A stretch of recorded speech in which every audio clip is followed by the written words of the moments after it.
Hey everyone, and welcome back to Country Music Made Me. Thank you so much for joining us once again. If you haven't already, please be sure to check out our website, countrymusicmademe.com. There you can listen to all of our episodes and also sign up for our newsletter to receive exclusive content and also stay up to date on all of our upcoming guests. Just head over to countrymusicmademe.com and hit that subscribe button. You can also find us on any streaming platform. So if streaming is your thing, just head over to your favorite, search Country Music Made Me, and give us a follow there as well. On today's episode, we are excited to welcome Chayce Beckham. Now, Chayce won season 19 of American Idol last year, almost to the day of the release of this episode. Since then, he has gone on to great success. But as we discovered, his love of music and his passion for chasing a career in music began way back at the age of 3 when he first picked up the guitar. We had a great time talking to him about his family and the events that have led him to this point in his journey. So please enjoy our conversation with Chayce Beckham.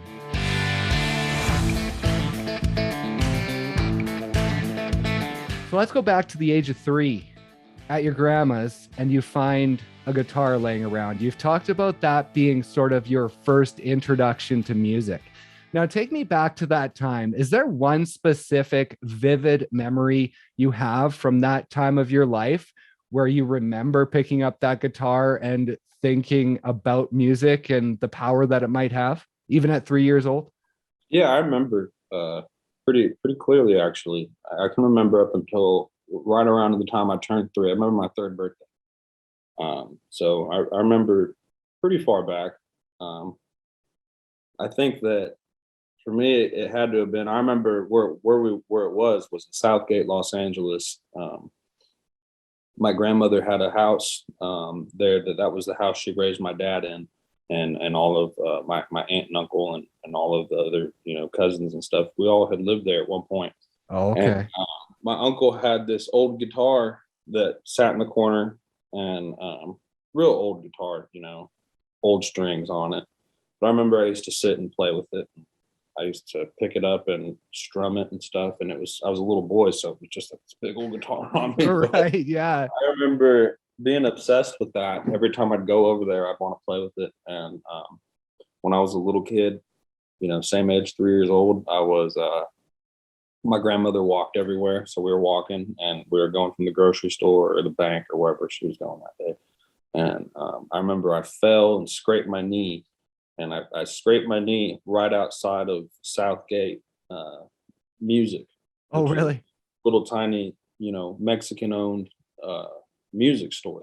Oh, okay. And I went in there and I ended up, I was crying and throwing a fit. So to make me feel better, my grandmother, she bought me this little tiny nylon string acoustic guitar because she knew that I was obsessed with the one at home. So she got me one that I could play. Right. And I took that thing home with me because I live with my mother, and I remember just never setting it down. I've been playing guitar ever since. And so that guitar from your grandma's and that nylon guitar you got do you still have either of those guitars? I have the nylon string one, yeah. I don't know what my uncle did with his guitar, but I still have mine that I got, yeah. Nice. So do you ever just take it out and just strum on it to sort of get that feeling that you had back then when you were 3 and that excitement of it? I used to a lot. It's in pretty rough shape right now, but I don't play it as much as I'd like. I just kind of got back more into playing nylon string guitars and classical guitars. So, but I mean, I'll always pick it up. I remember the first songs that I wrote on that guitar, so it's kind of a cool thing to own. That's awesome. And before we get into the songwriting and all of that, I wanted to ask about your papa, your grandfather. You've mentioned him along this journey. He passed a few years ago, I believe. Talk about him and what he meant for this journey and what he meant for you just becoming the man you are. Yeah. Well, I'll try. I have a hard time talking about him. Okay. Yeah. Do what you can. Yeah. It's, to this day, just hearing about him brings tears to my eyes. But yeah, he was everything to me growing up. I think that's about as plain as I could put it. I learned a lot of things about life that I never learned in school from him. And man, I miss him. You know, he was like a dad to me growing up, and he always taught me hard lessons the hard way. And I, as an adult now, I appreciate it so much. You know, everybody thought back in the day that he was mean. I just never thought he was mean. I just thought that was my papa. So, Right. you know, I admired that about him. He was very blunt, very honest, and he'd tell you what was on his mind. But he was one of the hardest working people I'd ever met in my life. He worked until about the day that he died. Wow. They're still building houses in his name. So he taught me how to fish. He taught me how to build a house. He taught me how to, you know, hunt and how to do just about everything that you would ever want to learn from your grandpa, you know. And also, he was my boss. He was one of my best friends. Um, he grew up on a cotton farm in Oklahoma with 16 brothers and sisters. Oh, And wow. so whenever he'd grow up, he'd, you know, tell me about how he'd go to school, they'd ride the bus, and then they'd get off the bus at the bus stop, walk a few miles home, and go out in the field and pick cotton and watermelons. And that's how they grew up every day Wow. until the day he graduated. That's what they did. And, you know, he'd take me to those places and show them to me. And I guess it's for me, I have a lot of respect for my family and where they come from, and the hard work. And, you know, I really do look back and see were the places that they lived. And you know, they didn't have nothing back then. And you know, I think he would be over the moon if he got to see, you know, where one of his grandkids, you know, got to end up. So Wow. And that hard work that he had within this music career, the hard work that you have to put in, do you think you would be where you are today if that hard work wasn't instilled within you from him? no, I don't think so, because I didn't learn it anywhere else. You know, I learned it from him. And I had a troubled childhood growing up. And you know, getting to experience time with him, and live with him, you know, for months at a time at some points, and work with him and build with him. I was always trying to impress him. So if I never, we had other cousins and other people who had come work for Papa, and whenever they'd come out, you know, they'd leave, and Papa would say, "Oh, he's a lazy ass," and this and that, and blah blah blah. And I remember as a kid, I'd tell myself, "He'll never talk about me like that ever," you know. And I instilled that in my mind, that he would never have nothing bad to say about me whenever I walked out of a room. And he never told me anything, but everybody would tell me about whenever I'd be gone or whenever I'd leave. He would just be talking about, you know, how, oh well, Chayce did this and Chayce did that today, and you know, I told Chayce to do this, and he went and did the whole thing. And you know, I was always trying to shoot and overachieve so I could impress him. And he never once gave me any gratification of saying like, "Hey, good job, bud," but he would tell everybody else about it, and I knew that. So it was, you know, I took a lot of pride in that, and I think that I carry that into, you know, I carried that into every job that I did. I worked my butt off, and you know, worked hard. And I kind of, it's that cowboy code of you handshake, and you say you're going to do something, you do it, you know. And I grew up on that, and I believe in it, and I respect people who do that too, you know. So hard work, and being honest and true to your word. I think those are some of the biggest things I learned from him. And I have my love for the country and country music and everything because of that man.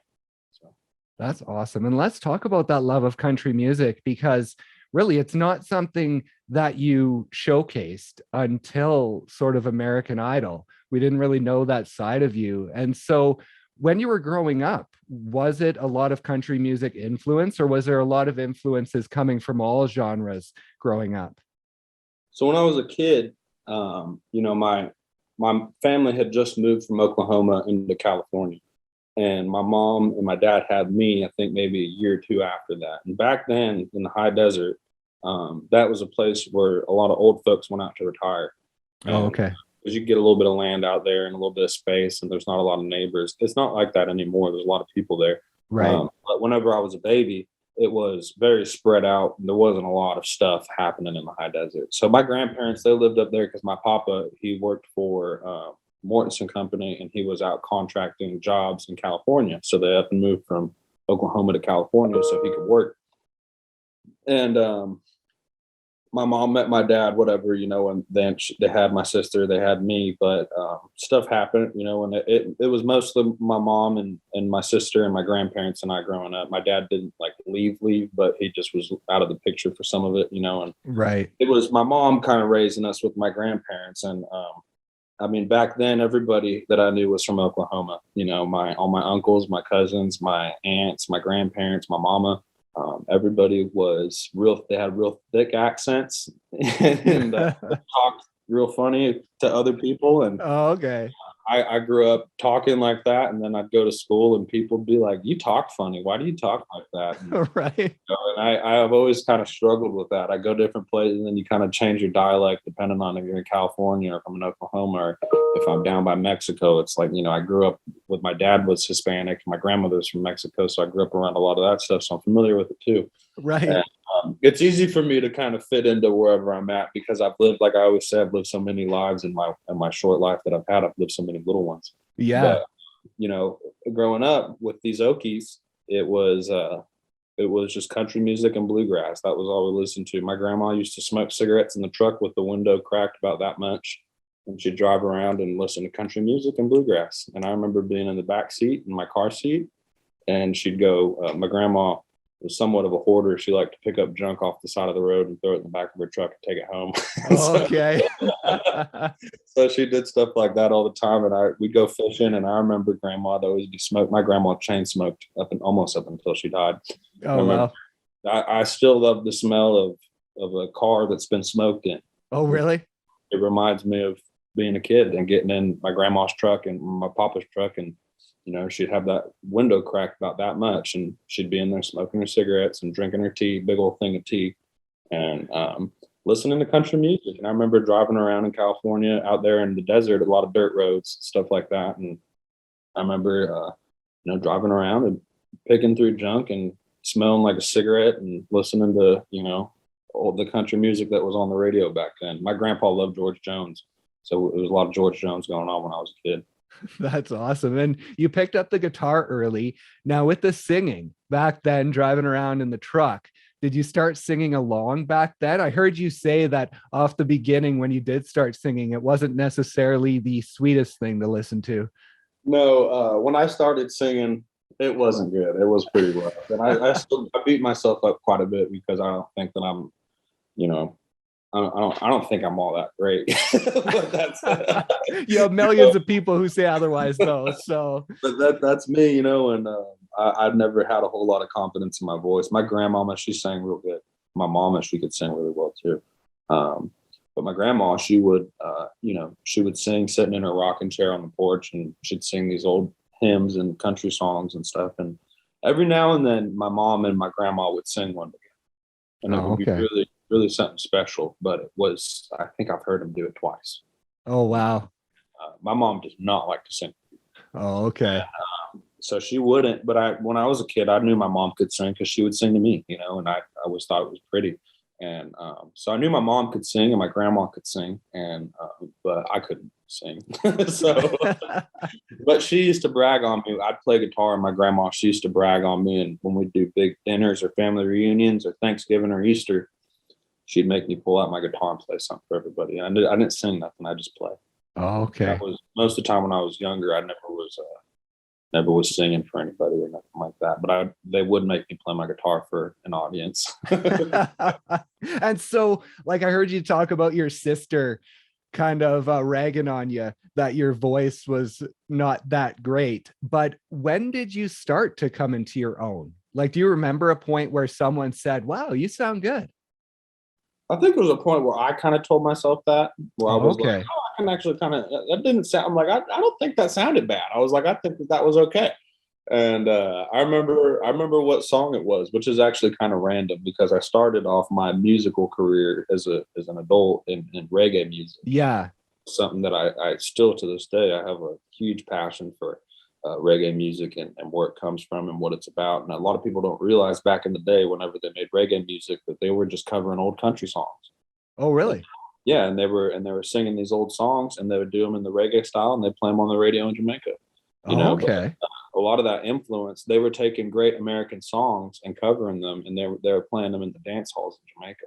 And Wow. so there's all these covers of all these great, songs, country songs, American songs that are in the fashion of reggae. So I fell in love with that kind of stuff whenever I was in high school, and that was my first band, So, but initially, before I did that, I think I remember what I was singing in my truck, and it was "You Look So Good in Love" by George Strait, and I was like, I could sing it note for note with them, and I was like, "Hell, Chayce, you're not that bad. Like that didn't sound bad, And I was just like, maybe we could give this a go." And so I started a backyard band with my buddies. I lived in a town called Glendora at the time, and there was this street, and it's funny because it's right off the street that I lived at with my dad whenever I lived in Glendora. But my dad kicked me out for the final time, and I moved in this house with all my buddies, and it was, I kid you not, just about a mile up the street, like from where my dad's Really? house is. But we would party up there, man, and we would throw these big old ragers. They're all in college, and I wasn't in college. I just went to work and I played my guitar, and I was kind of bummed. I didn't have much going on for me at the time. Right. But Okay. I lived in this back house, and it was about an acre, which was kind of unheard of up there, especially, this town's maybe about 40 minutes outside of LA. So not a lot of people have a lot of space. Most of the houses Right. are on top of each other. But this place that my buddies were renting, it sat on about an acre, which was cool because we all loved it. And we'd have these big parties and invite all of our friends, and they'd fill up the whole acre. And so, well, one day we're sitting in the living room and we're all drinking and, partying and stuff and having fun. And I just moved in, and I had my drums because I grew up playing drums and Oh, guitar, okay. bass, and all that stuff. And so I've Oh, always been okay. fascinated with all instruments. So when I moved into the house, I brought all my stuff, and I had drums and microphones and amps and stuff that I played with. And one of my buddies goes, "Hey man," because we used to jam in high school. We played drums. He goes, "Hey man, let's set all this stuff up and let's play." And I was like, we had a bunch of people at the house, and I was just like, okay, whatever, cool. So we set up the drums and microphone and guitar, and we started teasing around, chanting songs that weren't like we were just making stuff up, and Right. Oh, everybody okay. sang along, and we're having fun doing it. And the next day he comes over and he goes, "Hey, you want to play?" Because we had it all still set up. And so we Yeah. just started, messing around.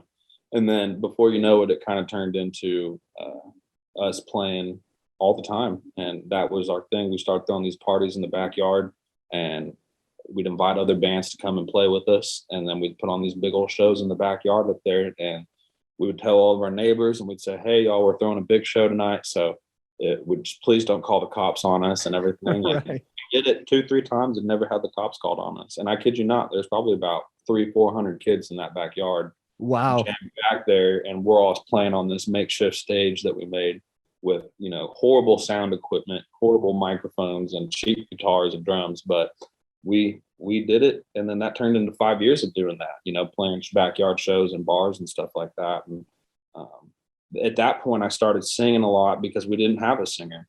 Right. Someone to sing. And Yeah. I had always written songs, so I started writing songs and bringing them to the table with everybody, and everybody was kind of like, "Okay, cool, yeah, we don't got no complaints." And so we just started singing my songs, and then it turned into this thing, where I was writing, recording music, and pursued it for a while. But that was, I guess, the point in time whenever I realized that I could maybe have a career singing and playing guitar and writing songs.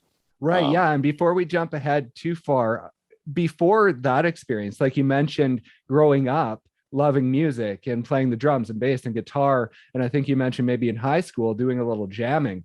But before you formed that band, which was the Sinking Sailors, for all our listeners who want to go back and listen to it, before starting that band, did you have any want to go into music during high school? Did you want to start a band? Did you want to get into music? Yeah, I was from a young age, and that was my problem. Like I said, I couldn't sing till I was like 19, or I didn't figure it out.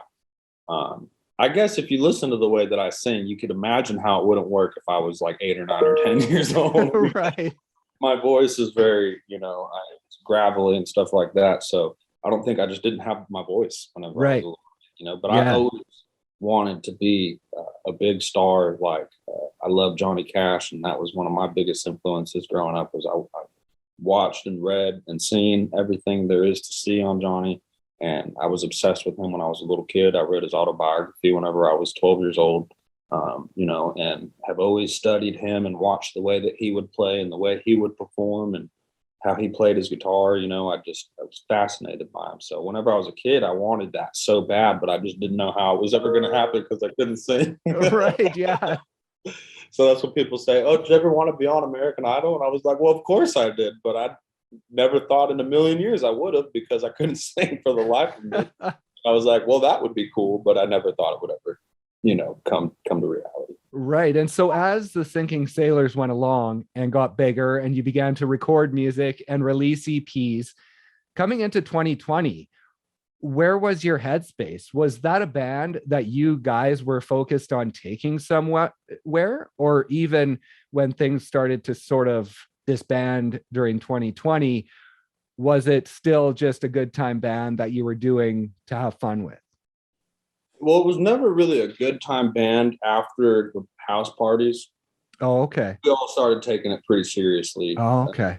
after we had a few good shows, and we really liked some of the songs that we were singing. And I think we all kind of took it pretty seriously and put some effort into it.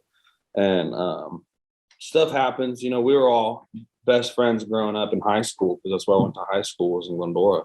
And we were all good friends growing up. And I think as some stuff comes to fruit, it makes those friendships a little more sour. And, it's a little bit harder to, get through some of those things when all these people are your best friends, and it's Right. Yeah. don't hurt anybody's feelings or step on anybody's toes. But, stuff started going sideways for us. And back then, man, I could put down alcohol like nobody else. I still can, but I don't. Right. It's like it was a crazy time for us, especially. I think I was going through some stuff mentally and emotionally, and I was drinking all the time. And some of the guys wouldn't show up for a gig or whatever, and stuff started to happen to where it started to fall apart. And then COVID. Right. So when COVID happened, it kind of it was hard because we had a lot of guys that had moved in and out of the band, and then we finally got this group together that we felt like was really great, and the songs were great and they sounded great. And we had these shows booked, like 3 or 4 shows for the month or something. But for us, that was a good deal. Yeah. And COVID happened, and they all got canceled.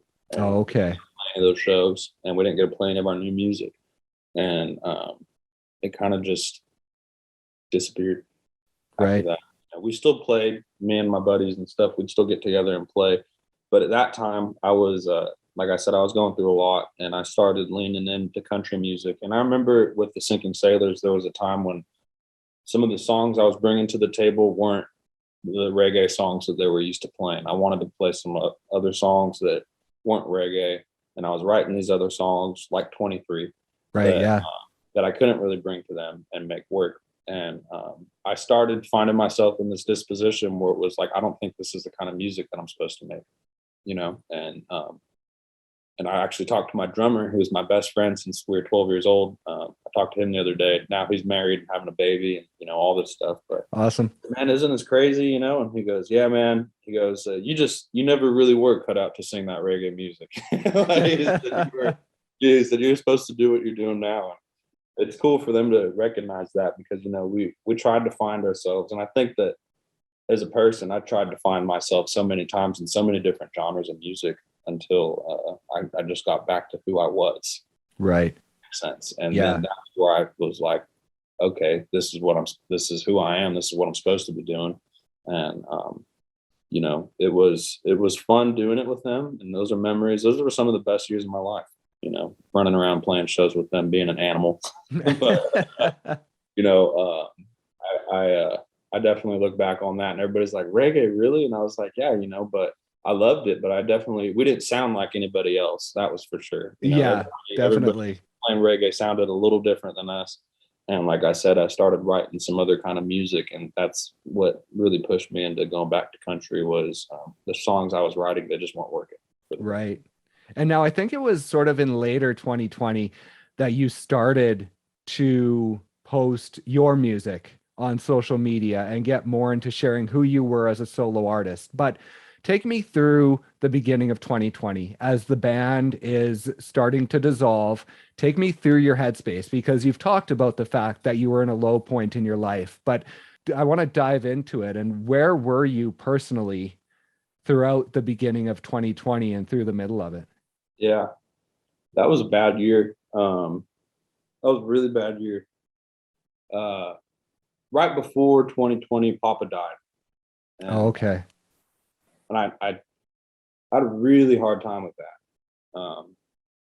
For a long, like I mean, obviously I still do, but back then that was something that hit me like a brick wall, and I just I spiraled after he died, just so bad, made so many mistakes and just did a lot of bad stuff. And it was mentally for me, it was just a rough start in going into a new year.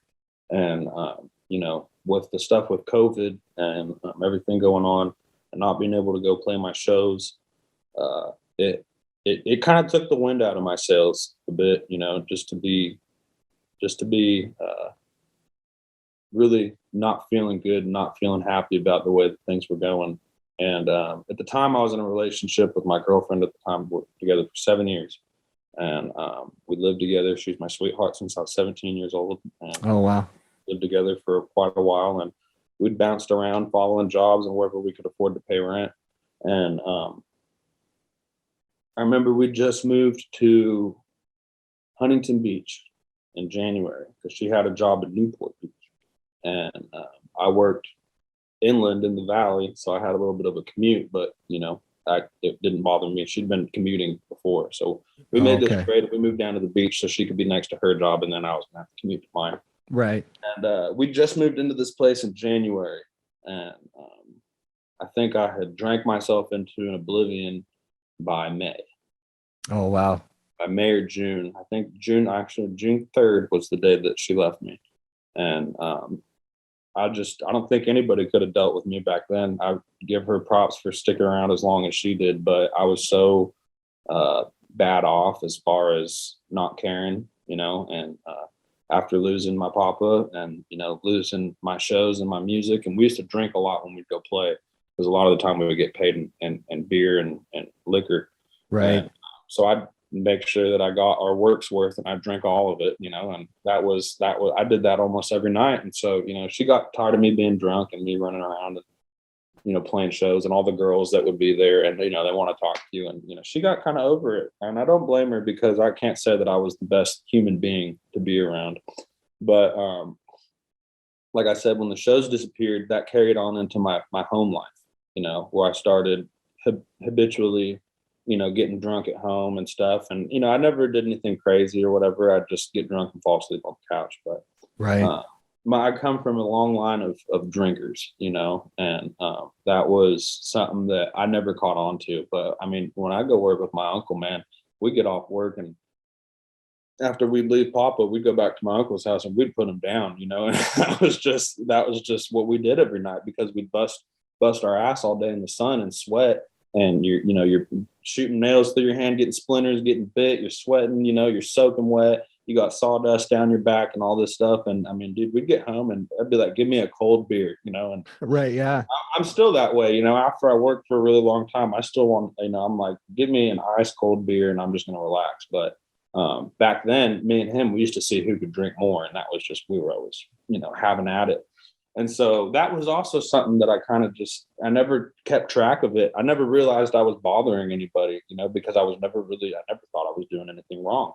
Right. But to her, it was growing this wedge between us, and I was dealing with the loss of my grandfather, the halt to my music career and working blue collar every day and kind of struggling with my identity, I guess, and who I was going to be. And we always argued about music because I put everything I could into that band, into playing and writing songs. And she said, when are you going to, because we've been together for so long, living in a small place, paycheck to paycheck, can hardly pay rent and get groceries, and she asked me one day at this point, I'm 23 years old, she's 25.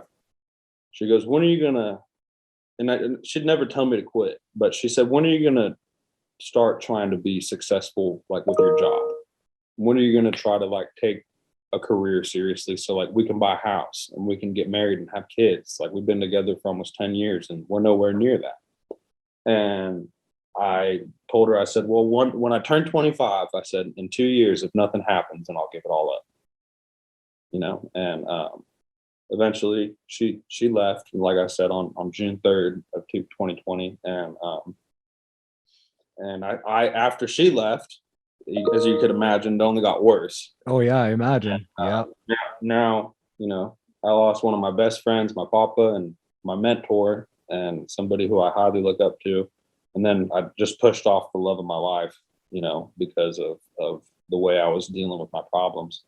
And yeah, I remember having to move back home, and I hadn't lived back home since I don't remember when, and going back and having to sleep in the bed that I slept in when I was a little kid, at 23, turning 24 years old, that didn't feel very good. I felt kind of defeated.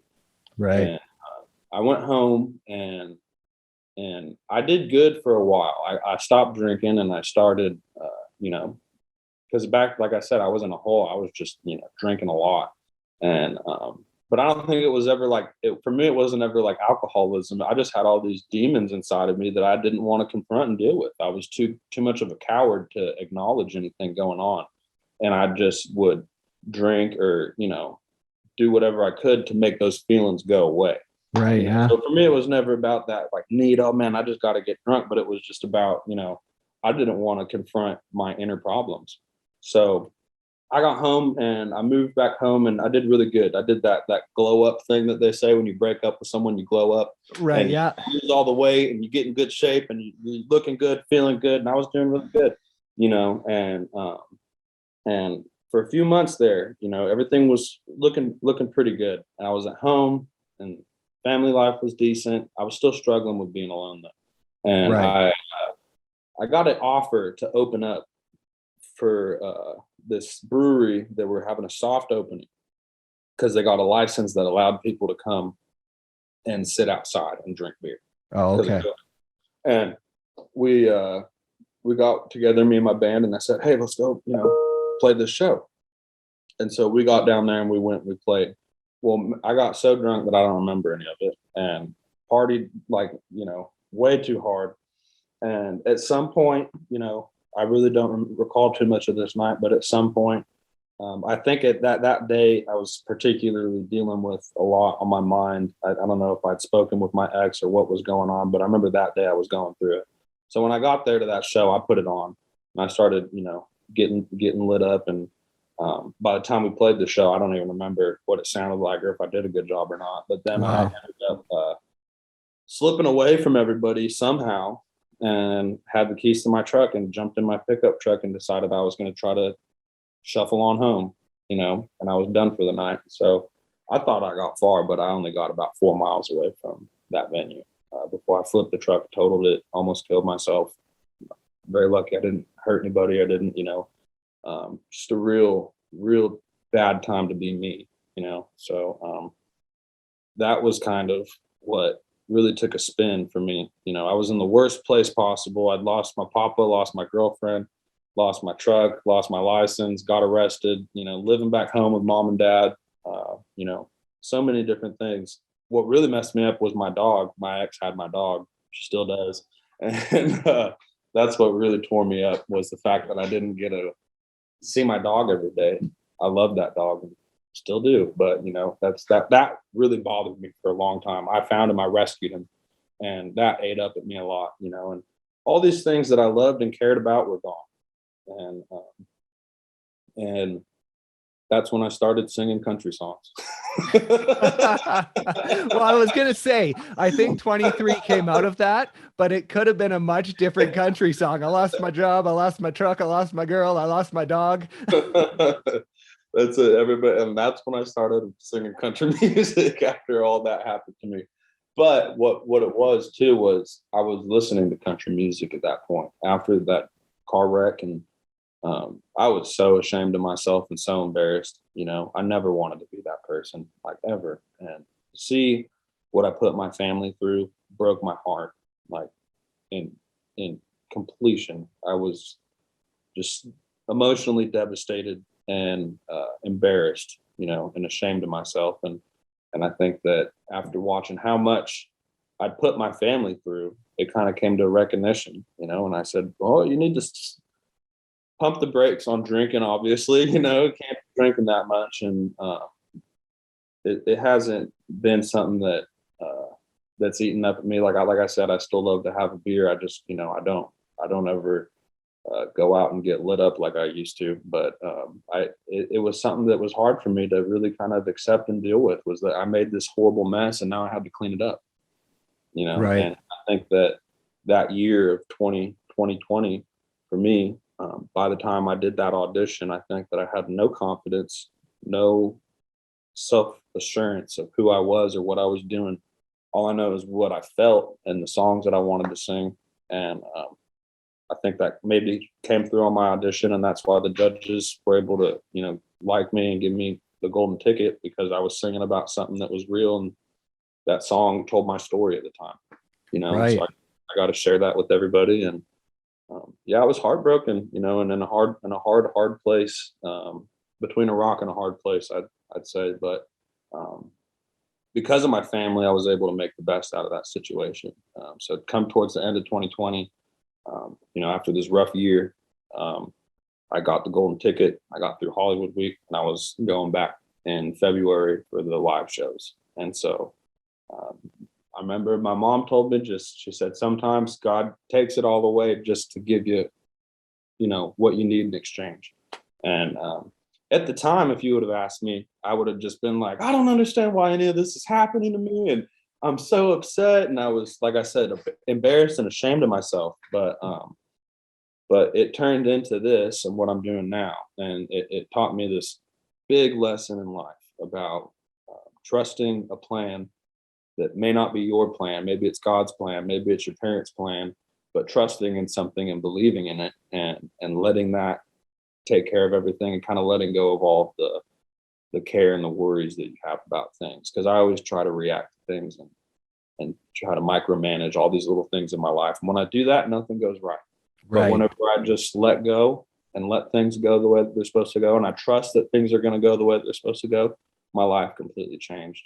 And I got, to build back relationships with people that I hurt. And, it's been a blessing just to get to do this whole thing. And that 2020 for me was a hard lesson. And then 2021 was kind of the result of that lesson, I'd say. Right. And where you are today, I mean, of course, being able to share your music is a great way to lift the soul and lighten the soul. But how much work have you done personally in the fact that this career, it's a career that could be gone tomorrow? This is not a guarantee. And so have you done work personally that if this was to go away tomorrow, you would still be okay?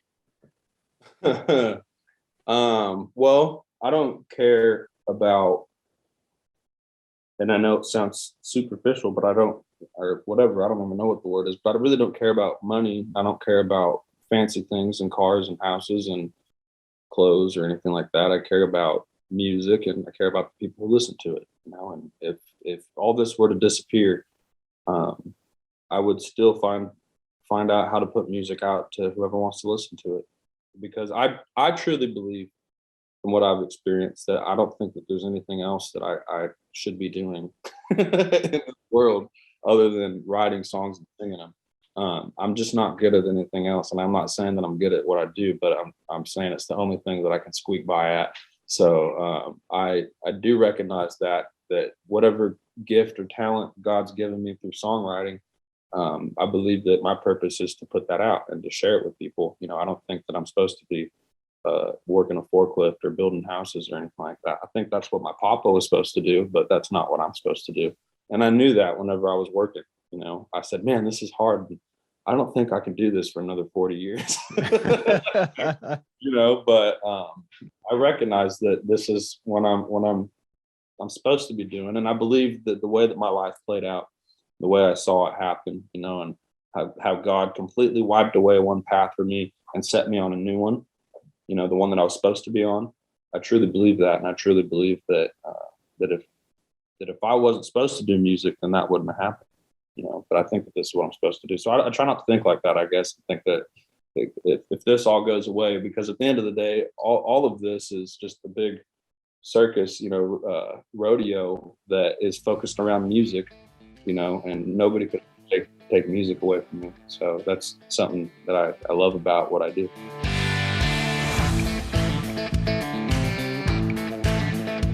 Thank you once again so much for listening, and thank you to Chayce for stopping by and sharing just a little bit of his story. We're hopefully going to have him back on later in the year to share the rest of the story, beginning at American Idol and leading into his debut EP, Doing It Right. Be sure to check out that EP wherever you stream your music. And please also be sure to check out our website, countrymusicmademe.com. There you can listen to all of our episodes and also sign up for our newsletter to receive exclusive content and also stay up to date on all of our upcoming guests. Just head over to countrymusicmademe.com and hit that subscribe button. You can, of course, also find us on any streaming platform. So if streaming is your thing, just head over to your favorite, search Country Music Made Me, and give us a follow there as well. Thanks once again for listening, and we'll see you next time on Country Music Made Me.